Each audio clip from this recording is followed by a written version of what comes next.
नमस्कार दोस्तों, हमारे चैनल पर आपका स्वागत है। दोस्तों, इस वीडियो में हम लोग 25 ऐसे महत्वपूर्ण क्वेश्चन के बारे में बात करेंगे जो कि हमारे आर्मी के एग्जाम में बार बार पूछे जाते हैं। तो चलिए हम लोग वीडियो को प्रारंभ करते हैं और हमारा पहला क्वेश्चन है कि सूर्य का प्रकाश पृथ्वी पर कितनी देर में पहुंचता है। तो सूर्य का प्रकाश पृथ्वी पर 8 मिनट 20 सेकेंड यानी कि 500 सेकेंड में हमारे पृथ्वी पर सूर्य का प्रकाश पहुंच जाता है। और सूर्य से पृथ्वी की दूरी कुल कितनी है? तो सूर्य से पृथ्वी की कुल दूरी जो है 15 करोड़ किलोमीटर है। अगर बात की जाए कि पृथ्वी से चंद्रमा की दूरी कुल कितनी है, तो पृथ्वी से चंद्रमा की कुल दूरी जो है 3,84,000 किलोमीटर है। अगला आपका क्वेश्चन है कि सांसद निधि में कितनी धनराशि प्राप्त होती है। तो जितने भी सांसद होते हैं उन्हें अपने संसदीय क्षेत्र में विकास कार्य के लिए प्रत्येक साल जो है 5 करोड़ रुपए मिलते हैं। यानी कि जो उनका एमपी लेड फंड यानी कि member of parliament local area development जो फंड होता है उसमें उन्हें प्रत्येक साल 5 करोड़ रुपए मिलते हैं। यानी कि एक कार्यकाल में उन्हें 25 करोड़ रुपए मिलते हैं अपने जो संसदीय क्षेत्र के विकास करने के लिए। लेकिन वो इसका इस्तेमाल ही नहीं कर पाते हैं, विकास कार्यों में इसका यूज ही नहीं कर पाते हैं और उनका फंड जो है वो वापस केंद्र सरकार के पास चला जाता है। तो सांसद निधि में कुल कितनी धनराशि प्राप्त होती है? तो सांसद निधि में प्रत्येक सांसद को प्रत्येक साल जो है 5 करोड़ रुपए मिलते हैं। जबकि अगर बात की जाए कि विधानसभा में जो विधानसभा के सदस्य होते हैं यानी कि जो विधायक होते हैं, तब विधायकों को कुल कितनी धनराशि प्राप्त होती है एक साल में? तो दोस्तों ये स्टेट गवर्नमेंट के ऊपर है, यानी कि जो राज्य सरकार है उसके ऊपर है कि वो कितना उन्हें देती है। हर स्टेट का अलग अलग है। अगर बात की जाए उत्तर प्रदेश में, तो उत्तर प्रदेश के जितने भी विधायक हैं तो सभी विधायकों को पहले जो था कि 2 करोड़ रुपए मिलता था एक साल में अपने विधानसभा क्षेत्र के विकास के लिए, लेकिन बाद में इसे 3 करोड़ किया गया और अब योगी सरकार उन्हें सांसदों की तरह ही प्रत्येक साल जो है 5 करोड़ रुपए देती है अपने विधानसभा के विकास के लिए। यानी कि एक कार्यकाल में उन्हें 25 करोड़ रुपए दिए जाते हैं। दोस्तों, हमारा अगला प्रश्न है कि अरुणाचल प्रदेश की राजधानी क्या है? तो अरुणाचल प्रदेश की राजधानी का नाम है ईटानगर। जी हाँ दोस्तों, अरुणाचल प्रदेश की राजधानी है उसका नाम है ईटानगर। दोस्तों, आप जिस भी स्टेट के एग्जाम की तैयारी करते हो, आप अपने स्टेट में कुल कितने जिले हैं इसके बारे में जो है पूरा पता कर लीजिएगा, क्योंकि कई बार जो है आपके एग्जाम में पूछे जाते हैं। जिस भी स्टेट का एग्जाम होता है तो उसमें पूछ देता है कि इस स्टेट में कुल कितने जिले हैं। तो आप लोग जिलों की संख्या को याद कर लीजिएगा। दोस्तों, हमारा अगला क्वेश्चन है कि कुल अक्षांश रेखाओं की संख्या कितनी है। दोस्तों, ये आपका भूगोल से क्वेश्चन है कि कुल अक्षांश रेखाओं की संख्या कितनी है। तो वह है 90 + 90 और एक विषुवत रेखा। तो कुल मिला के कुल कितनी संख्या हो गई? तो ये 181 हो गई। 181 अक्षांश रेखाएं हैं। अगर बात की जाए कि कुल कितनी देशांतर रेखाएं हैं, तो कुल देशांतर रेखाओं की संख्या जो है वह है 360। जी हाँ दोस्तों, कुल देशांतर रेखाओं की संख्या कितनी है? तो वह है 360। अगला आपका क्वेश्चन है कि सूर्य का तापमान किस यंत्र द्वारा नापा जाता है? तो सूर्य का जो तापमान है वह पायरोमीटर द्वारा नापा जाता है। अगला आपका क्वेश्चन है कि विटामिन सी की कमी से कौन सा रोग होता है? तो विटामिन सी की कमी से जो है स्कर्वी रोग हो जाता है। और विटामिन सी का रासायनिक नाम क्या है? तो वह है स्कार्बिक अम्ल। दोस्तों, ये जो क्वेश्चन है ये बार बार आपके एग्जाम में पूछे जाते हैं, इसीलिए इनको अच्छी तरह से याद कर लीजिएगा। अगला आपका क्वेश्चन है कि आचार्य की उपाधि किससे प्राप्त है? तो आचार्य की उपाधि जो है चाणक्य को प्राप्त है, इसलिए कहा जाता है आचार्य चाणक्य। दोस्तों, जो महापुरुषों के उपनाम है जो उन्हें उपाधियां प्राप्त है, इसे भी आप लोग ठीक से याद कर लीजिएगा, क्योंकि कई बार हमारे एग्जाम में जो है ये पूछे जाते हैं कि महामाना की उपाधि किसे प्राप्त है, राष्ट्रबंधु की उपाधि किसे प्राप्त है, आधुनिक मीरा किसे कहा जाता है, गुरुदेव की उपाधि किसे प्राप्त है। तो ये 1 नंबर के क्वेश्चन है और जरूर से जरूर पूछे जाते हैं, इसलिए इसे आप अच्छे से याद कर लीजिएगा। अगला आपका क्वेश्चन है कि 1 केबी में कुल कितनी बाइट होते हैं? तो दोस्तों, ये जो आपका क्वेश्चन है ये कंप्यूटर विज्ञान से क्वेश्चन है। तो 1 केबी में कुल 1024 बाइट्स होते हैं। जी हाँ दोस्तों, जो केबी है तो इसका मतलब होता है किलो बाइट्स। ठीक है, 1 केबी मतलब 1 किलो बाइट्स। तो केबी से बड़ा कौन होता है? तो केबी से बड़ा एमबी होता है और एमबी से बड़ा होता है जीबी। जो हम लोग कहते हैं ना कि हमारा डेटा 1 जीबी आता है, तो 1 जीबी डेटा में कुल कितने एमबी होते हैं? तो 1024 एमबी होते हैं। 1024 एमबी बराबर 1 जीबी होता है। तो आपका जब डेटा कटता है, जब डेटा 1 जीबी से नीचे आ जाता है तो वो आपका जो है एमबी में शो करने लगता है। और 1 एमबी में कितने बाइट्स होते हैं? तो 1 एमबी में 1024 किलो बाइट्स होते हैं। तो क्वेश्चन हमारा है कि 1 केबी में कुल कितने बाइट है? तो 1 केबी जो है सबसे छोटा इकाई है बाइट्स का और ये होता है 1024 बाइट्स। अब बाइट्स से भी छोटा इकाई होता है बीट्स, तो उसमें होता है कि 1 बाइट्स बराबर 8 बीट्स होता है। अगला आपका क्वेश्चन है कि सीआरपीसी का फुल फॉर्म क्या होता है? तो सीआरपीसी का फुल फॉर्म होता है criminal procedure code. Criminal procedure code है। तो दोस्तों, ये जो है प्रोसीजर कोड है, ठीक है, ये एक प्रक्रिया है। तो सीआरपीसी का फुल फॉर्म होता है क्रिमिनल प्रोसीजर कोड, जबकि एक होता है सीपीसी। तो सीपीसी का फुल फॉर्म होता है सिविल प्रोसीजर कोड। तो हमारे जो मामले होते हैं, जो हमारे मामले होते हैं, वो दो तरह के होते हैं। एक होता है क्रिमिनल मामला और दूसरा होता है सिविल मामला, यानी कि एक फौजदारी होता है और दूसरा दीवानी मामला कहा जाता है। दीवानी मामला मतलब कि वो पैसे के लेन देन से होता है, यानी कि वो पैसे से संबंधित होता है, जबकि क्रिमिनल जो मामला होता है वो आपका चोरी, डकैती, मतलब गंभीर अपराध जैसे कि बलात्कार हो गया, या फिर किसी का मर्डर हो गया, या फिर आपने हत्या का प्रयास किया है, तो वो क्रिमिनल मैटर हो जाता है। तो उसमें सीआरपीसी का यूज होता है। दोस्तों आप जो है अपने एग्जाम के लिए अपना जो फुल फॉर्म है उसे भी याद कर लीजिएगा, क्योंकि एक नंबर के क्वेश्चन जो है एग्जाम में पूछे जाते हैं। अगला हमारा क्वेश्चन है कि भारत का स्वर्ग किसे कहते हैं। तो दोस्तों भारत का स्वर्ग जो है जम्मू कश्मीर को कहा जाता है।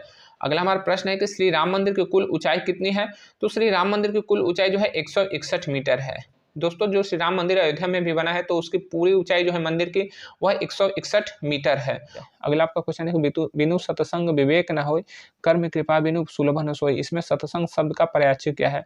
तो सतसंग शब्द का पर्यायवाची है अच्छे व्यक्तियों का साथ। दोस्तों आप लोग हिंदी का क्वेश्चन जो है ठीक से देख लीजिएगा, क्योंकि हिंदी के भी क्वेश्चन पूछे जाते हैं। अगला आपका क्वेश्चन है कि बीडीसी का फुल फॉर्म क्या होता है। तो बीडीसी वही बीडीसी जिसका हम लोग चुनाव में जो है वोट करते हैं। तो बहुत से लोग कहते हैं कि बीडीसी मतलब कि केवल ब्लॉक प्रमुख का चुनाव करने वाले, यानी कि ब्लॉक प्रमुख का चुनाव होता है और बीडीसी को 50,000 1 लाख रुपए मिल जाते हैं। तो दोस्तों ऐसा बात नहीं, बीडीसी को भी काफ़ी अधिकार मिले हैं, लेकिन बीडीसी का जो चुनाव लड़ता है उसको खुद ही नहीं पता होता है। वह तो केवल 50,000 और 1 लाख रुपए के लिए चुनाव लड़ता है, ताकि मैं ब्लॉक प्रमुख को वोट कर दूंगा और मुझे मिल जाएगा, एक गाड़ी मिल जाएगा और या कुछ पैसे मिल जाएंगे। तो दोस्तों बीडीसी का फुल फॉर्म होता है ब्लॉक डेवलपमेंट काउंसिल, जिसे हिंदी में हम लोग कहते हैं क्षेत्र पंचायत सदस्य। तो दोस्तों हमारे चैनल पे जाएंगे तो ये वीडियो आप लोग देखेंगे तो आपको पता चल जाएगा कि बीडीसी को कितने अधिकार मिलते हैं, कितना वेतन मिलता है और क्या क्या सुविधाएं मिलती हैं। दोस्तों अगला क्वेश्चन है कि आर्मी का आदर्श वाक्य क्या है। तो आर्मी का आदर्श वाक्य है स्वयं से पहले सेवा। स्वयं से पहले सेवा यानी कि सर्विस बिफोर सेल्फ। दोस्तों आप लोग सेनाओं के आदर्श वाक्य और इनके हेड क्वार्टर कहाँ है, इसे जो है याद रखिएगा, क्योंकि एक नंबर का क्वेश्चन पूछे जाते हैं खासकर डिफेंस के एग्जाम में। दोस्तों हमारा अगला क्वेश्चन है कि श्री शत्रुघ्न के माता का क्या नाम है। तो श्री शत्रुघ्न के माता का नाम है सुमित्रा। जी हाँ दोस्तों, सुमित्रा जो है वो शत्रुघ्न के माता का नाम है, और लक्ष्मण के माता का नाम भी सुमित्रा है, क्योंकि लक्ष्मण और शत्रुघ्न जो है वो दोनों भाई थे। जबकि भरत जी किसके लड़के थे, तो वह कैकेयी के थे। और महाराजा श्री राम किसके लड़के थे, किसके पुत्र थे, तो वह थे माता जो है कौशल्या के, इसलिए कहा जाता है कौशल्या नंदन राम। अगला आपका क्वेश्चन है कि किस रक्त समूह को सर्वग्राही समूह कहा जाता है। तो वह है AB, जबकि ओ जो ब्लड ग्रुप है उसे कहा जाता है सर्वदाता। अगला आपका क्वेश्चन है कि थल सेना का उत्तरी कमान कहाँ है। तो दोस्तों यह है उधमपुर में। दोस्तों आप लोग जो है तीनों सेना के सैन्य कमांड को याद रखिएगा कि कौन सा सैन्य कमांड कहाँ पे है। हमारे चैनल पे जाएंगे तो इस वीडियो को देख लेंगे तो आपको पता चल जाएगा। खासकर डिफेंस के एग्जाम में 1 नंबर का क्वेश्चन जरूर से जरूर पूछे जाते हैं। तो दोस्तों भारत में कुल कितने सैन्य कमांड है। तो 7 आर्मी के हैं, 7 एयरफोर्स के हैं और 3 नेवी के यानी कि जल सेना के हैं। अगला आपका क्वेश्चन है कि उत्तर रेलवे का मुख्यालय कहाँ है। तो उत्तर रेलवे का मुख्यालय जो है नई दिल्ली में है। अगला आपका क्वेश्चन है कि राज्य का सबसे बड़ा पुलिस अधिकारी कौन होता है। तो वह होता है DGP, director general of police, जिसे राज्य का पुलिस महानिदेशक कहा जाता है। अगला आपका क्वेश्चन है कि ठाकुर का कुआं का लेखक कौन है। तो दोस्तों ठाकुर का कुआं बहुत ही बेहतरीन नाटक है। इसमें जो है जात प्रथा को काफी बताया गया कि जात प्रथा हमारे समाज के लिए कितना घातक है। जात प्रथा जो है हमारे समाज को कुछ दिया नहीं, बल्कि हमारे समाज से लोगों की जिंदगी को निगला है। ठीक है, जाति बहुत ही बेकार चीज है दोस्तों। जाति को आप लोग शिक्षित होकर इसे जरूर खत्म कीजिए। ये जो है केवल और केवल समाज को बांटता है। दोस्तों पुस्तक और उनके लेखक को भी आप लोग जो है याद कर लीजिएगा, क्योंकि 1 नंबर के क्वेश्चन इसमें कई बार पूछे जाते हैं। खासकर जो है रामायण के लेखक कौन है, महाभारत के लेखक कौन है, इसे याद कर लीजिएगा। अगला आपका क्वेश्चन है कि हिंदी कैलेंडर का अंतिम महीना कौन सा है। तो हिंदी कैलेंडर का अंतिम महीना है फाल्गुन, जबकि हिंदी कैलेंडर का प्रथम महीना कौन सा है, तो होता है चैत्र। दोस्तों मध्य प्रदेश में गाँव का प्रथम नागरिक किसे कहते हैं। तो दोस्तों मध्य प्रदेश में गाँव का प्रथम नागरिक कहलाता है सरपंच, यानी कि गाँव का जो हेड होता है वो कौन होता है मध्य प्रदेश में, वो सरपंच होता है। और क्वेश्चन है कि उत्तर प्रदेश में गाँव का प्रथम नागरिक कौन होता है, तो होता है प्रधान। जबकि बिहार और झारखंड में गाँव का प्रथम नागरिक मुखिया कहा जाता है, जबकि जो है हरियाणा, महाराष्ट्र, मध्य प्रदेश, गुजरात में जो गाँव का प्रथम नागरिक वो सरपंच कहलाता है। दोस्तों ये शब्द जो है तीनों में काफ़ी अंतर होता है। आप लोग हमारे चैनल पे जाएंगे और इस वीडियो को देखेंगे तो आपको पता चलेगा इनमें अंदर क्या होता है। और दोस्तों आपको पता भी होना चाहिए कि प्रधान, मुखिया, सरपंच ये क्या होते हैं। अगला आपका क्वेश्चन है कि स्वर्ण मंदिर कहाँ है, यानी कि गोल्डन टेम्पल कहाँ है। तो वह है अमृतसर, और अमृतसर कहाँ है, तो यह है पंजाब में। दोस्तों यहीं पे है जलियांवाला बाग भी, ठीक है। है, जिसमें कि 13 अप्रैल 1919 को जो है जलियांवाला घटना घटित हुआ था। अगला आपका क्वेश्चन है कि आस्तिक बनिए अंधविश्वासी नहीं, किसका कथन है? तो यह है स्वामी विवेकानंद का। दोस्तों आस्तिक बनिए वाक़ई में ठीक है, लेकिन अंधविश्वासी न बनिए। यानी कि जो व्यक्ति का देखिए ऐसा है तो ऐसा नहीं मानना है। अपने तर्क का भी, अपने बुद्धि और विवेक का भी इस्तेमाल करना है। ये किसने कहा? तो ये स्वामी विवेकानंद जी ने कहा। दोस्तों कथन और नारे भी आप लोग याद रखिएगा, क्योंकि 1 नंबर के क्वेश्चन इसमें आते हैं। अगला आपका क्वेश्चन है कि सबसे ज़्यादा सैलरी किस राज्य के विधायकों का है? तो वह है सबसे गरीब राज्य के विधायकों का। जी हाँ दोस्तों, भारत का सबसे गरीब राज्य कौन-सा है? तो वह है ओडिशा, झारखंड, बिहार, लेकिन यहाँ सबसे ज़्यादा सैलरी मिलता है झारखंड के विधायकों को, 2,88,000 रुपया। जी हाँ दोस्तों, 2,88,000 रुपया सबसे ज़्यादा इनका वेतन है वहाँ के विधायकों का। जबकि सबसे कम वेतन किसका है? तो केरल राज्य के विधायकों का मात्र 70,000 रुपया। दोस्तों अगला हमारा क्वेश्चन है कि कौन सी रेखा पृथ्वी को 2 भागों में बाँटती है? तो वह है विषुवत रेखा। जी हाँ, तो विषुवत रेखा जो पृथ्वी को 2 भागों में उत्तरी और दक्षिणी ध्रुव में बाँटती है। अगला आपका क्वेश्चन है कि वायुसेना दिवस कब मनाया जाता है? तो होता है 8 अक्टूबर को। 8 अक्टूबर जो है वायुसेना दिवस मनाया जाता है, जबकि 15 जो है जनवरी को मनाया जाता है आपका थल सेना दिवस। 8 अक्टूबर को आपका मनाया जाता है वायुसेना दिवस, 4 दिसंबर को जल सेना दिवस। दोस्तों इस ट्रिक को आप लोग याद कर लीजिएगा, 1584, ठीक है? 1584 इस ट्रिक को याद कर लीजिएगा। तो 15 जो है सबसे पहले, यानी कि सबसे पहले जनवरी आएगा, यानी कि सबसे पहले थल सेना आएगा। 8 अक्टूबर यानी कि वायुसेना, उसके बाद 4 दिसंबर को जल सेना। तो महीना जो है सबसे पहले जनवरी है, फिर अक्टूबर है और फिर दिसंबर है। तो 1584 से आप लोग याद कर लीजिएगा, क्योंकि मैंने भी इसी ट्रिक से याद किया है इन तीनों सेनाओं का दिवस, क्योंकि मैं भी पहले कई बार भूल जाता था, कन्फ्यूजन में पड़ जाता था। और दोस्तों आप लोग जो है दिवस को याद रखेंगे तो आपका 1 नंबर का क्वेश्चन जो है कई बार आएगा, तो उसे 1 नंबर का क्वेश्चन को आप लोग क्लियर कर लेंगे। तो दिवस को भी याद कर लीजिएगा।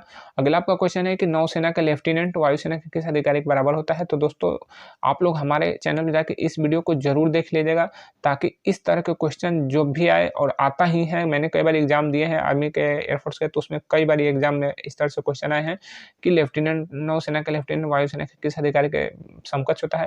तो देखिए नौसेना का सबसे जो छोटा कमीशन रैंक होता है वो होता है सब लेफ्टिनेंट का, और वायुसेना का सबसे छोटा कमीशन रैंक का होता है फ्लाइंग अफसर। तो ये इसका आंसर हो जाएगा फ्लाइट लेफ्टिनेंट। जी हाँ दोस्तों, फ्लाइट लेफ्टिनेंट हो जाएगा आंसर। तो आप लोग इस वीडियो को देख लेंगे तो आपका जो है आंसर बिल्कुल सही होगा, कभी गलत नहीं होगा। तो आपके 30 जो है 25 क्वेश्चन जो है क्लियर हो गए, और आपका अंतिम एक क्वेश्चन है जो कि आप कमेंट में बताइएगा कि भारत में कुल कितने जिले हैं। मिलेंगे अगले वीडियो में, तब तक के लिए जय हिंद।